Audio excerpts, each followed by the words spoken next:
What is the deal, beautiful people? My name is Ramon. Welcome back to the channel. There's been some changes. No longer lifestyles define photography, but it's now Ramon Trotman photography. A lot of changes on the LD side of things, and we can get into that in a later video because there's a lot more to come. But for now, I have adopted the photography channel as mine, and this channel is quite shocking, the amount of followers that it got in such a small amount of time. And I felt like the effort that I wanted to put into it and the direction I wanted to take it didn't really match LD as a whole. So here I am. It's part of my personal brand now.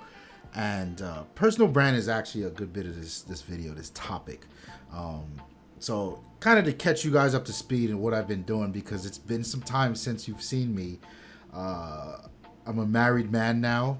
Hip hip hooray. I'm no longer an Instagrammer. Hip hip hooray. I got a new job. There's been a ton of stuff, but the more interesting thing, which you no doubtly caught, was I'm no longer an Instagrammer, and that's not something I say as a bad thing, because there's no real substitute for Instagram right now, right? There's no place where you can go to get it all and some, like Instagram. But there were a few things that was playing into my departure from Instagram, and ultimately it was me taking control of my brand and how I present myself to people, how people see my photography. And I find that on Instagram, controlling that message is really quite difficult. So when we started to take Instagram seriously, I'm talking about myself and all my peers, Instagram was running for a while, and it I would say it was even a point where if you didn't get in the very beginning, you still really didn't have much success. But there was still some success to be had, and I set my goal. My goal was 10,000 followers. And I did so many different things to get there. And even to this day, I can honestly tell you there's no real method to the madness when it comes to Instagram. You know, there are a few guidelines, I should say, that you should probably be doing. But these things I felt were more detrimental to my psyche as a photographer than not. But I did it nonetheless, right? You're talking the engagement groups. You're talking posting like a madman 3 times a day. You're talking going out there and commenting on other people's stuff so they can comment back. You're talking paying attention to what works and what doesn't work and employing what does work. These things are, you grind away at it, you will get there. But to what end was really the question. And for me, I wanted Instagram to be a place where I can get instant validation for my work. And not in a vanity type of way, but when someone's considering hiring me for some work or project or whatever, they could look at my my body of work on Instagram and say, "Oh, no, he's about his business. Let's get to work."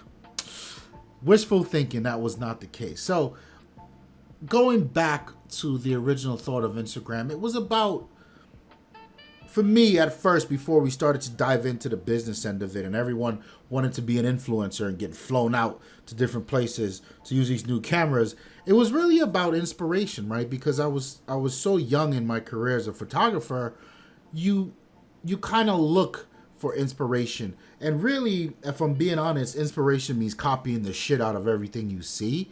And let's be real, it's like that sometimes.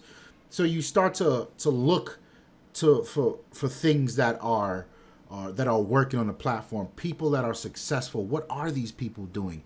People that are commenting on pictures, what kind of pictures are they commenting on? And that, I thought, was inspiration. And I can say that it worked, right? 10,000 followers is really nothing to sneeze at, especially these days when all you do is fight an algorithm.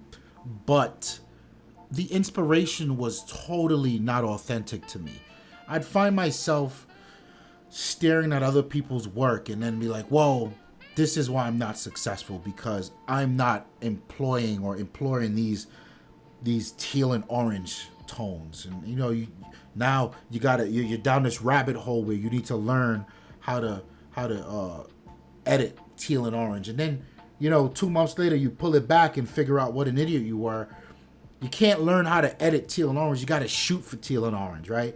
And there's so many little things like this that just sent me down a path I didn't care to. And then you start to get to this point where, well, I don't want to do that. Even though that's what's working over there, I want to do this. And then you tell yourself that, and you go out and you do your subset of work, and it's not received well. And then you're like, damn, I ain't never going to be shit. Right? Like, you have that conversation with yourself. So now you go, nope, I have way more tenacity than that. So then you go back and start following trends and rinse and repeat. I didn't want to be a part of that. I had to get off of that. And it was so hard, and it took me so long. Even hitting that goal of 10,000 followers, I had to get the hell off of that train. I met some beautiful people on Instagram, people you go out shooting with, people you would talk with. I'd say real and authentic engagement, right? And these people are dope to hang out with, dope to bounce ideas off of, and yada, yada, yada. But it never really led to anything more than that. And for me, my focus on photography, at least a good part of it, was becoming a paid photographer and having a passive income. That never really, it happens, right? A little bit. I'm not paying rent, but it happens here and there. But it didn't happen on Instagram. It didn't happen because of Instagram. And if I'm being totally honest, I can say now, today, and algorithms be damned, I hit my 10,000. I think I got as far as to like 10,020 followers. Now I'm right back down to like 9,400 and something followers because I haven't posted in months. And I don't care to post. But it's just interesting to see that number dropping off, like, whatever. So, yeah, it never really flourished into people reaching out like, oh my God, your work is dope. I want to work with you. But what I feel like it has done is people reach out, they're interested, and they see the website, and they get the word of mouth recommendation. But they always go, what's his Instagram? And I feel like having that wealth of followers there really does mean something. It kind of does. Is it as big a footprint as I first thought it was? Probably not. But it's there.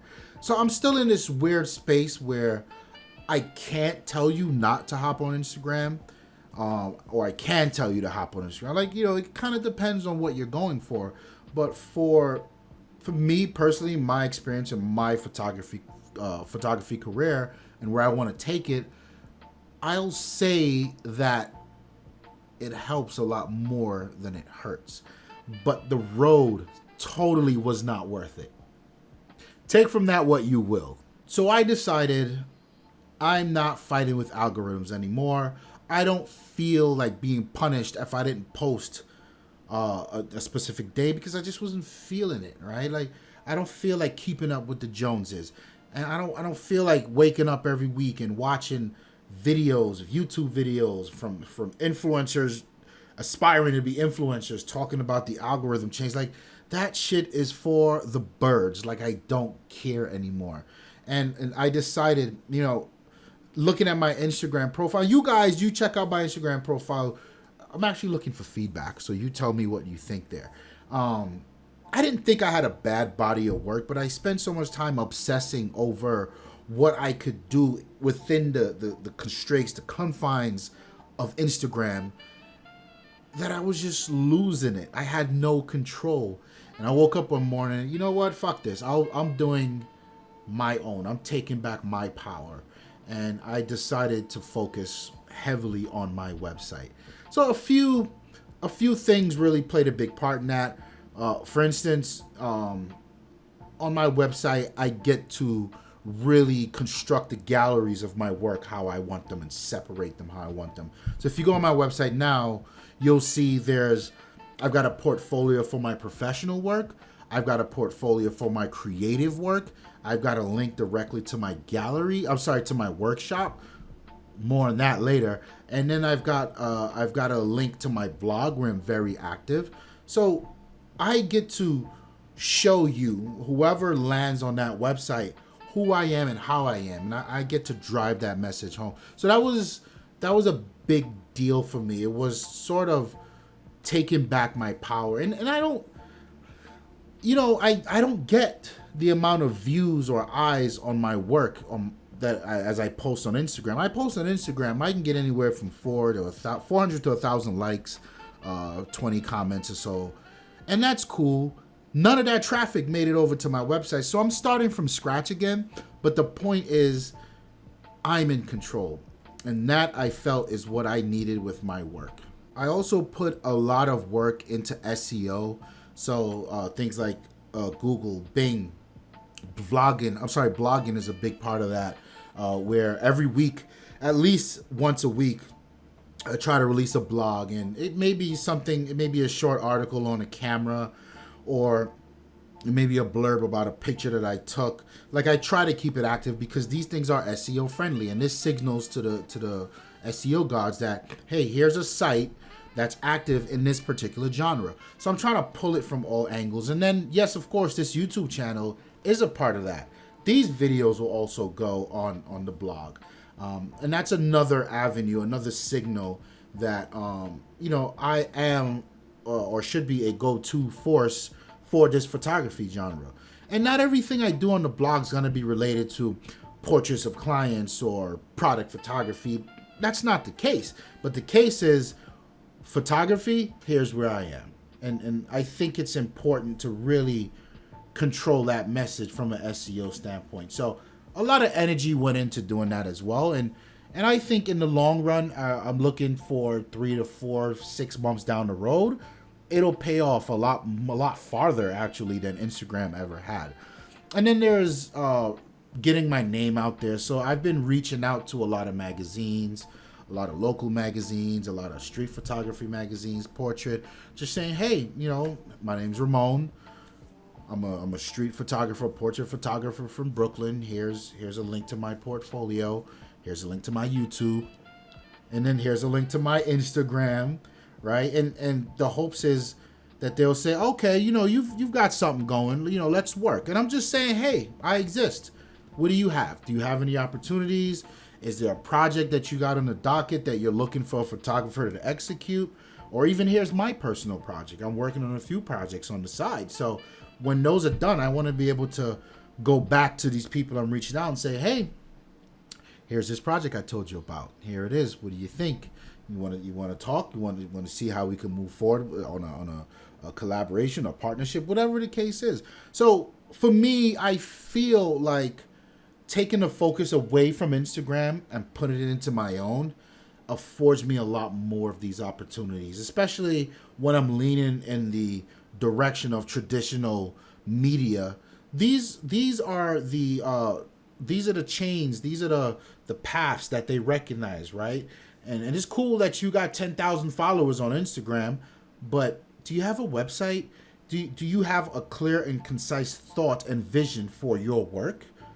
Yes, I do. And I feel like it took me about 2 months to get everything to where it is now. And there's still a lot of work to do. There's still some hammering in that I'm doing. Always updating the work on there. But it took some time. And I feel like now I'm at a comfortable space where I can sit back and look at my website and be totally comfortable with who I am as a photographer and the message that I'm trying to get across to people as a photographer. And I think that was totally worth it. And I know this is not something that a lot of people are willing to explore, right? And I get it because there's that dopamine hit. Here's a picture, however many likes, and some comments. I don't see that on my blog. Nobody probably reads my blog. They don't give a shit about what I'm talking about in this image, but someday someone will. And when they do, it's important that I reach that person. Not everyone, that person. And I think, for me, that's the best direction moving forward. And I think truly that's how I elevate my photography to another level. Not so much that the work that I'm doing just becomes better, it's tidying it up. How I get this work across, to whom this work comes across to. And I feel really good about that. And I'm curious to know how many of you actually have your own websites. And let me tell you, it's not easy. It's not easy. You know, Jerry and I, we go back. We did go back a lot, go back and forth a lot about that. Do you even need a website as a photographer? And Instagram is it? I think it's a pretty bold move to get off the train, especially not knowing. There's some unknown to it. But that's what it is. That's what I'm doing. So yeah, that's what I've been up to. I'm going to be a lot more active on this channel going forward. I really like how this channel sort of came into its own. So you've got, I've been doing a lot of thought pieces. I may or may not continue to do the camera comparisons and cover the techie stuff because I'm also in a point in my photography where I'm starting to shed that. What is going on my phone? People are wilding out right now. Yeah, but I'm starting to detach a lot from the gear stuff. Even though it's fun, I've got like 7 cameras in this place. God knows how many lenses. If I can't get the job done with everything that I have, then I probably shouldn't be a photographer. But again, I do enjoy it. So if it's what you guys want to see, let me know. We'll continue to get into it. What I did enjoy, that's something that happens a lot on this channel, is people coming to me and saying, all right, I got this camera and this camera. Which one? I quite like that because that not only, those videos are not easy, by the way. Those videos took me quite a bit because I needed to think, put myself in your shoes and, okay, what is this for? What is it going to be used for? What's the features to watch out for, or really what's the features to have? Those type of things were dope. And I found that it really advanced my knowledge in not only photography, but the gear and the technical side. So I do enjoy those. I might do some more of that. Always like helping people, really, to be honest with you. But yeah, this, we'll continue to do it. And this channel, yes, it's going to be a lot more of my personality and my personal work. But I think this is, the takeaway from this channel going forward is anyone who comes across it, I want them to know that I am a active member of the community and a good member of the community. Like, I'm doing my part to make sure that photography continues to be this amazing medium that we all love. So yeah, that's where I've been. That's the update. That's what's going on. Happy to be here. It seems like forever since I recorded a video. It's been months. I don't know, like 8-9 months, perhaps even longer. So yeah, thank you for hitting that button. Thank you for having me back. Leave some comments below. Let me know what you think. Let me know about the new direction. Hit my portfolio, if you will. I've been looking for a critique. I really want to get a critique on my body of work on the portfolio and how it comes across, but I don't know where to go. So I guess I'll ask you guys, you got a chance, click the link below, check out my portfolio, and I welcome all feedback, man. I really do. But my name is Ramon. I'm happy to be back, and I'm out of here. Peace.